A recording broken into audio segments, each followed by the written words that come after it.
शंकराचार्य का पद भारत की सनातन धर्म में सर्वोच्च और सम्मानित पद माना जाता है।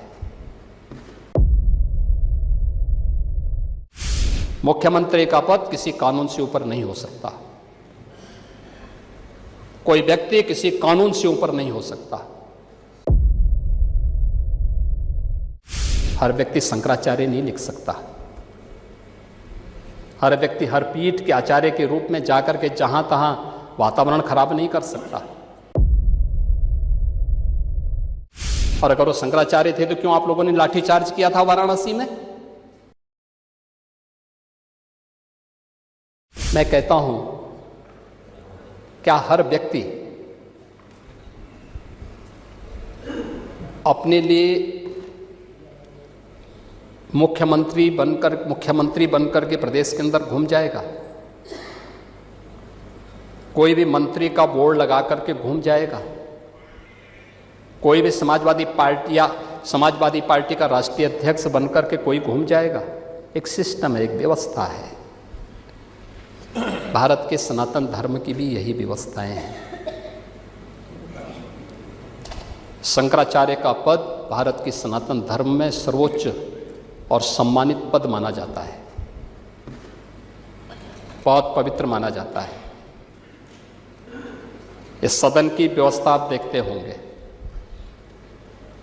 परंपरा से और नियमों से संचालित होता है। माघ मेला है, मौनी अमावस्या के दिन 4.5 करोड़ श्रद्धालु आया है। सबके लिए एक व्यवस्था बनाई गई है और कानून तो सबके लिए बराबर होता है।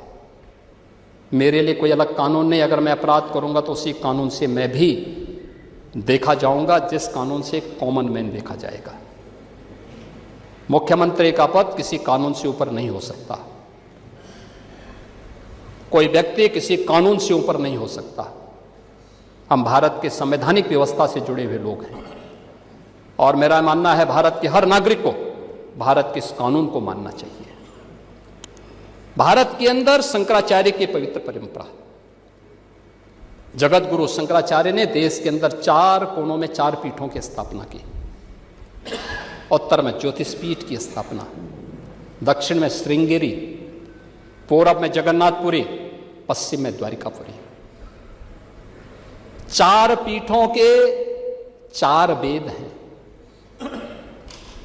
ऋग्वेद, यजुर्वेद, सामवेद और अथर्ववेद। इन सब के अपने मंत्र हैं।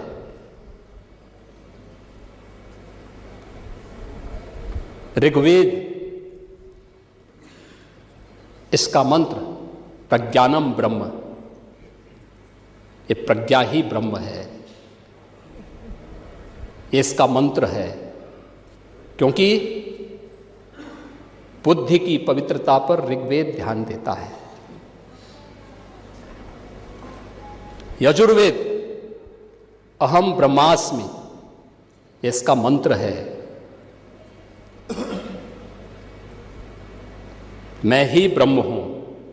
कोई भी साधक जब अपनी साधना की पराकाष्ठा में पहुंचता है तो उसको इस बात की अनुभूति होती है। यही उपनिषदों का उद्घोष भी है।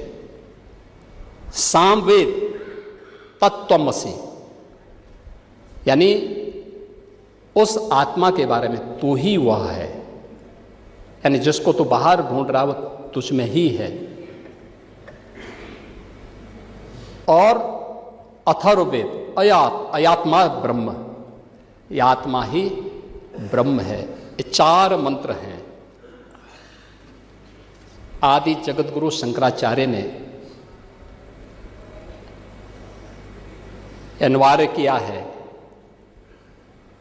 जिस पीठ के लिए जो योग्य पात्र होगा उसका उसका भाष्य, आज की भाषा में आप कह सकते हैं थीसिस, वह विद्वत परिषद के द्वारा अप्रूव की हुई, उसके द्वारा और फिर उस परंपरा के द्वारा उसको मान्य किया गया। हर व्यक्ति शंकराचार्य नहीं लिख सकता। हर व्यक्ति हर पीठ के आचार्य के रूप में जाकर के जहां तहां वातावरण खराब नहीं कर सकता। उन मर्यादाओं का पालन सबको करना होगा। और अगर वो शंकराचार्य थे तो क्यों आप लोगों ने लाठीचार्ज किया था वाराणसी में? क्यों एफआईआर लॉन्च किया था? आप नैतिकता की बात करते हैं। 4.5 करोड़ श्रद्धालु जहां पर आए हों, वहां पर जो एग्जिट गेट है, जहां से श्रद्धालु बाहर निकल रहा है स्नान करके, उस द्वार, उस पेंटून से, उस मार्ग से किसी को बाहर निकलने का कोई वो नहीं, क्योंकि उससे अंदर जाने का कोई प्रयास करता है तो एक नए स्टैम्पेड को जन्म देता है, वहां पे नए भगदड़ को जन्म देता है, श्रद्धालुओं के जीवन के साथ खिलवाड़ करता है। एक जिम्मेदार और मर्यादित व्यक्ति कभी इस प्रकार का आचरण नहीं कर सकता, कभी नहीं कर सकता। आपको पूछना है, सपा के लोग पूछें, लेकिन हम लोग मर्यादित लोग हैं, कानून का शासन पर विश्वास करते हैं, कानून का शासन पालन करना भी जानते हैं, पालन करवाना भी जानते हैं, दोनों चीजों को एक साथ लागू करवाना जानते हैं।